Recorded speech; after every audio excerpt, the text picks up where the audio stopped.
Welcome, ladies and gentlemen. My voice is a little raspy because I just got back from a exciting high school football game. So I wanted to get this done. I was losing my voice, and I saw a lot of running the ball, and the team that Homer City, lost 28-25, and that's why my voice is like this.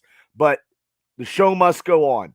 So, ladies and gentlemen, I am Bad Bubba Brewer, and you're listening to the Triple B Black and Gold Dynasty, episode 21. We are going to review the game against the New York Jets this Sunday. The matchup: the Steelers 1-2, the New York Jets 1-2, but they did beat the Cleveland Browns, which we did not. That's right, we did not. So there we go. But I'm trying to get the Facebook ready to go here. So people, I know it's Friday night. I know it's late, but if people are jumping on, I want to get some people to, give them their highs. And if they got any questions, I know it's late at night. Usually I don't usually do it this late, but like I said, I was watching my nephew play some football. So the Steelers face the Jets this Sunday at 1 p.m. at Askew Stadium, Heinz Field to me. The game will be on CBS, and the Steelers are favored by 3.5 points. That's right. Hi, Pastor Adams. How are you? They are favored by 3.5 points. The Steelers' all-time record against the New York Jets is a winning percentage, 20-6. But the last time the Steelers played the New York Jets, they lost to them. Jets 16, Pittsburgh Steelers 10. That was the Duck Dodges Mason Rudolph year. So that we don't want to even talk about that. So let's go with the injury reports right now. The Steelers, as of Friday, had Akilio Witherspoon, their cornerback, was out with a hamstring, did not practice. He had a hamstring injury. And as of today, cornerback Cam Sutton was limited in playing due to a leg injury. I believe Levi Wallace and them guys will be tuning out in cornerback.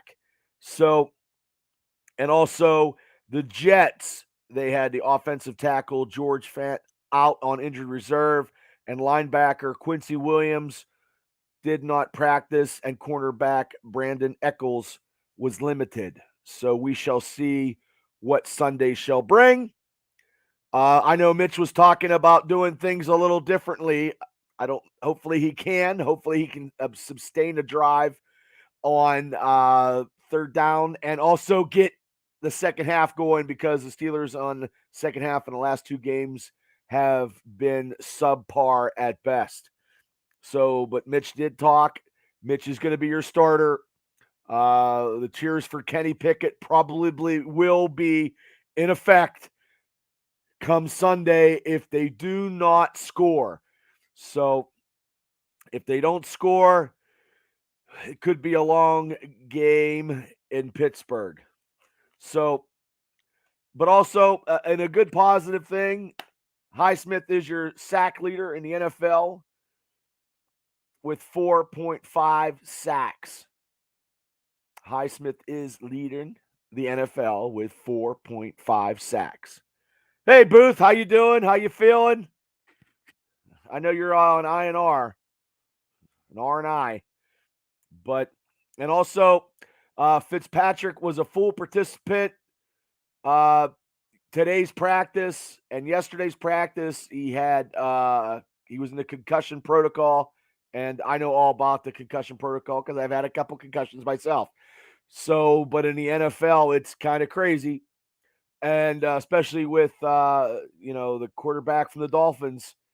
What happened last night wasn't good. So the NFL, you got to do those concussions. You got to make sure that you can actually play. But he can't actually play, thank God, because if we don't have TJ Watt and we didn't have Fitzpatrick, we'd be in serious trouble. So, yeah, I am. I was losing my voice down at the Homer game. They lost to Portage 28-25, and I got to take some people out to Luigi's on a bet. I lost. I hate losing, Booth. You know what I mean? I hate losing bets. So, yeah, that kind of sucks. It'll be breadsticks for everybody. Scratchy as it is. But also, the Pittsburgh Steelers will be facing, for the first time ever, him coming to Pittsburgh, Zach Wilson will have his first career start against the Steelers. And it's his first start in over a year with his injury. So, pretty much, I'm going to say a rookie quarterback facing the Steelers defense. What do we do against rookie quarterbacks pretty much against Steeler defenses? We eat them up. Hey, Matt, thanks for tuning in. We eat them up. So, I don't see anything different about that. But also, too, as we get into the Jets offense, they drafted Garrett Wilson from Ohio State. He has 214 yards and 2 touchdowns. Okay, and they have receiver Elijah Moore. They have receiver Corey Davis, and Corey Davis is averaging 18.7 yards a catch. So we have to shut these guys down. But the running back Michael Carter is averaging 4.4 yards a carry. And the rookie, Bryce Hall, is actually better than that at 5 yards per carry. Hey, Paul Atlas, thanks for tuning into the Triple B Black and Gold Dynasty. So the run defense of the Pittsburgh Steelers have to stop the 2 running backs from the New York Jets. And every time, but the Jets are coming to Pittsburgh. Now, last time, like I said, when they lost in New York. That was in New York. That was not in Pittsburgh. And we have a winning record at 20-6 against the New York Jets. We have to stop them.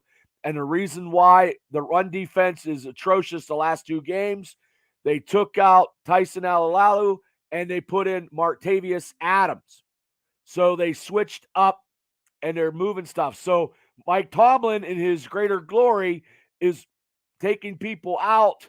Tyson must not be. He's also 35 years old, and he's not playing the way he should be playing. And I don't think he's still 100% from his injury, and also being 35 years old.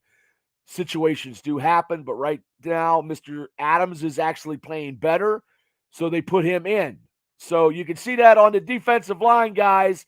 They're putting people in where they need to, but on the offense, they are not. So that is here or there. The Jets defense ranks 16 against the pass. They have 5 sacks.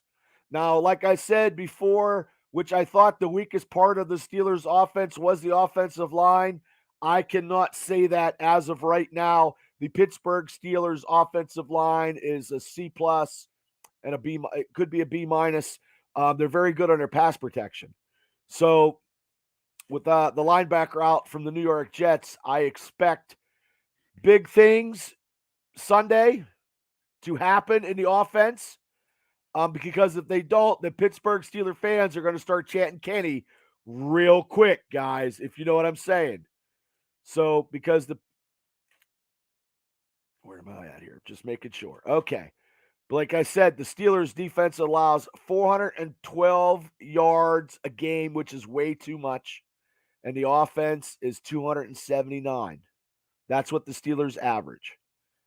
And the Jets defense, they're averaging 344 yards. And the offense, which is surprising, which when I looked this up, I could not believe that the New York Jets were actually 390 yards average. That's because they had Flacco. That's because they were passing. Flacco's not going to be playing unless we knock out Zach Wilson, which could happen because it's like I said, guys, it's his first start. That's his first start. So, and then we signed Mark Gilbert, defensive tackle, as of today to the practice squad. We released center Ryan McClum, who was a center. The Steelers have been making more moves this year than I've ever seen in my entire life. So I don't know what they're trying to do. The move that they need to make is probably the offensive coordinator once again, because Matt Canada is just terrible, as we all know, and his jet sweeps and to the left and to the right just aren't cutting it. Hopefully he lets Mitch audible this Sunday against the Jets. This is prime time to get us 2-2 in our division because Cincinnati just beat Miami last night. And their offensive line was actually very cohesive. So it took them a couple games. We're not getting 7 sacks on them like last time. I don't think we are. But the keys to the Steelers' victory on this episode 21, now I'm legal, is my first key for Steelers' victory is to let Mitch Trubisky audible and convert third downs and score and be on the field and have some drives and keep the defense on the sidelines of the Steelers because they don't need to be playing 95 fucking plays because they've been playing way too much. They are probably the most played defense in the NFL going into this week, I bet you. So, and no turnovers. And long drives, and like I said, no 3-and-outs because in the second half in the last 2 games, they've had 8 3-and-outs possessions. And that is not the second half. The Pittsburgh Steelers is not a second half team, people.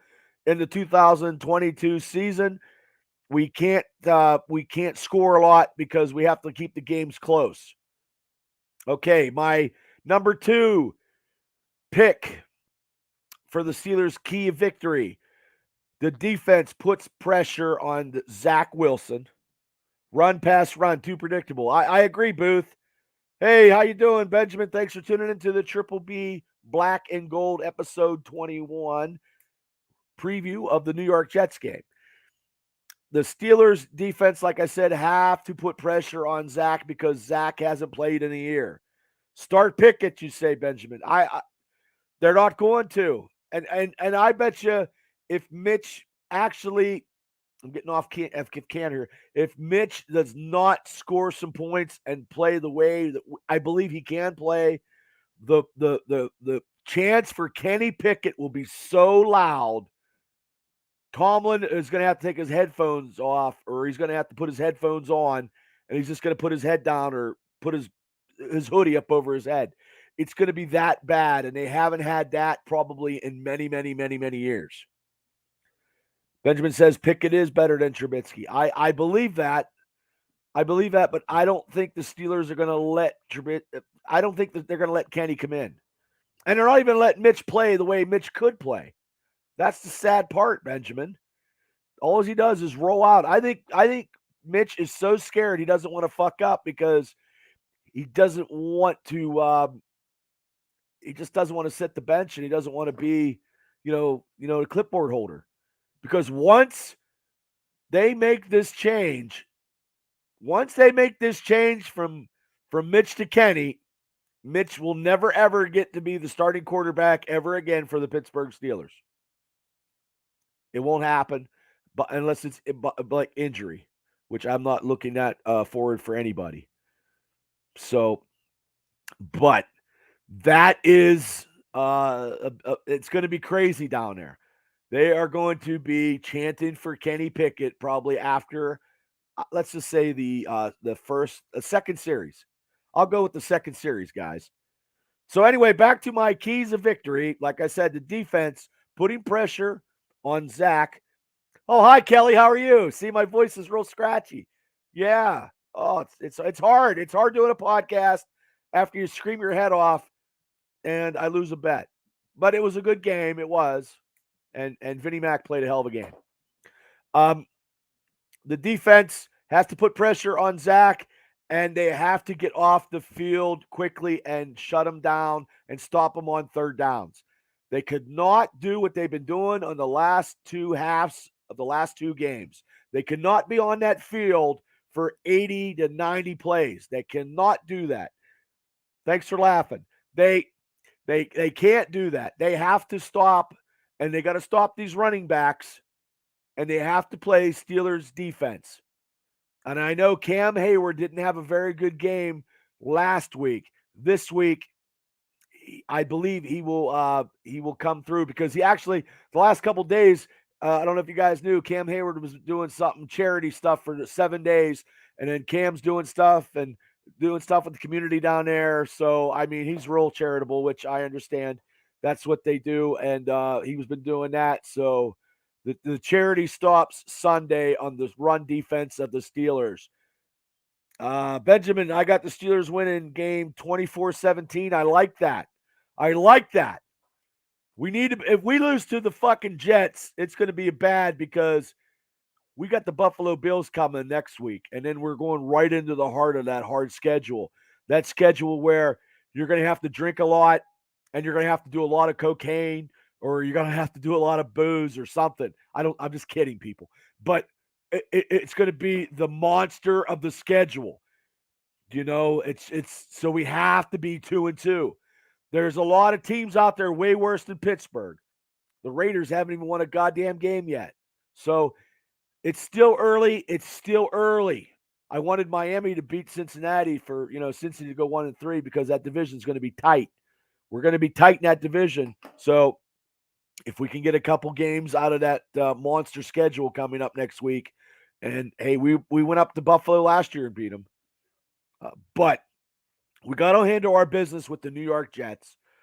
I believe that organization is a flim flam organization anyway. All that money, they couldn't buy a win, and our defense just needs to be off the field. And they had last week they couldn't tackle Chubbs. They had a gang tackle. They still couldn't. They got to wrap up to Sunday at 1 p.m. at Heinz Askew Shore Stadium. They wrap up. They shut the offense down. They give pressure. Steelers are going to have to go in. Benjamin says the Steelers are going to have to go in as a wild card. All they got to do is just get in. But let's just put it this way: Mr. Tomlin, as they get in there, he's 8-9 in playoffs, and he hasn't won a playoff game in about 6 years. What have you done for me lately? The standard is the standard. The standard is not sitting and golfing, by January 3rd. That's not the standard. But he's gonna play Mitch till the cows come home. And if Mitch doesn't have a good game, he's gonna hear the Kenny Pickett chants. I'm telling you, it is gonna get so bad. It's not gonna be like this that it's ever happened in Pittsburgh football history. I think the Steelers, they booed and did whatever, but I think this time it's going to be astronomical.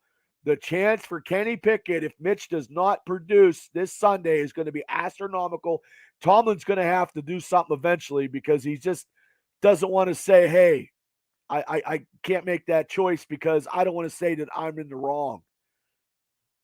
Standard is a standard.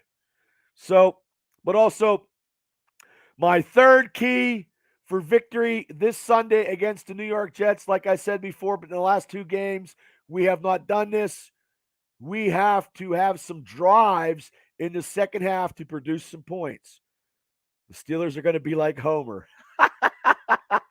No, I hope not, because your brother's going to go driving off a fucking cliff, Cal. I can't handle that, Cal. Look, I'm losing my voice, and I'm trying to do a podcast. It's hard screaming. I'm not a coach. I just try to play one on TV. But we have to show up in the second half, and we have to drive and have good drives in the second half. Like they have to have consecutive drives and not 3 and out and score some points. I believe they have not scored. I bet you they scored maybe 3 points in the first 3 games. I don't have my stats in front of me, but it hasn't been good. The Steelers are not a second half team. Canada is like Biden in the great decision making. Well, Matt Canada doesn't know where he's going, probably, because he doesn't know where he's going because he has no idea, and he doesn't let his quarterback audible. So it's probably like the government; they don't let nobody audible. So, but those are my 3 keys to victory on his scratchy voice that I got, and a late night. And I appreciate everybody for tuning in. I really do. Like everybody. the chance of the Steelers winning division this year. Ooh. Ah. Oh, Jesus. You got to ask me that after we get through Buffalo, Miami, Tampa, and the Eagles. If we win 2 of those games and say we beat the Jets and we're 2-2, and if we beat 2 of those teams, you know what I mean? Like, well, 2 before. Man, I don't know. I'll give it 60%. 60%. I think if Tom Brady doesn't have his receivers against for Tampa when they come into town, I believe we could beat them guys because they have no offense, and hopefully by that time we do have an offense. So I took us to beat Tampa. So I know in the mega cast I picked them to go 12-5, but the last 2 games we lost, I did pick them to win. I picked them to go 4-0 this month. So I mean that's just how it is. But the third key to victory is to show up in the second half and play and no 3-and-outs. Drive the ball and score touchdowns. Scoring touchdowns, if we score 21-10, that's my prediction, 21-10 Pittsburgh this Sunday, because the Jets shouldn't score that many points. Even though they beat the Cleveland Browns, they should not score that many points because Zach is going to run around for like a chicken with his head cut off. But I appreciate everybody for tuning in. It's Friday night. It's late night. It's 11 o'clock. And everybody's got stuff to do. And I wanted to get this out before Saturday. And I've been so busy because, like my sister said, I was screaming at the football game. And I'm real scratchy, like Boothie said. So my voice is scratchy, and I'm going to go drink a tea so my voice doesn't die because I have to talk for a living. And I got to keep talking. So I appreciate everybody for tuning in. I'm going to put some replays. I usually share this on Facebook, Twitter, YouTube. If you guys haven't subscribed to the Triple B Experience, that's my podcast show with my other sidekicks, Cable and Mav. And we do a whole bunch of other stuff, unscripted interviews, a whole bunch of other stuff. And this is the one part where I do it with the Steelers stuff. Hit the Triple B Experience. Subscribe to my channel. Listen to me on Spotify. You don't have to see my pretty face. You just got to hear me talk. And until the Pittsburgh Steelers 21-10 over the New York Jets. And I appreciate everybody for tuning in to my Black and Gold, Triple B Black and Gold Dynasty, episode 21. I got 21 episodes right now. So by the time the end of the season goes, I'm going to be in high digits. I'm going to be more high digits than Matt Canada's offense. So I appreciate everybody for tuning in. Everybody have a great night. Go Steelers, 21-10, Pittsburgh over the New York Jets. And if you just popped on now, I always going to do the replays because you can get on and listen to how I did my review of the Steelers-Jets game. I just do it the way I can. I'm just a little engine that could, people. I just try. So let me get out of here. Let me do what I got to do. And see you guys till next time. Go Steelers!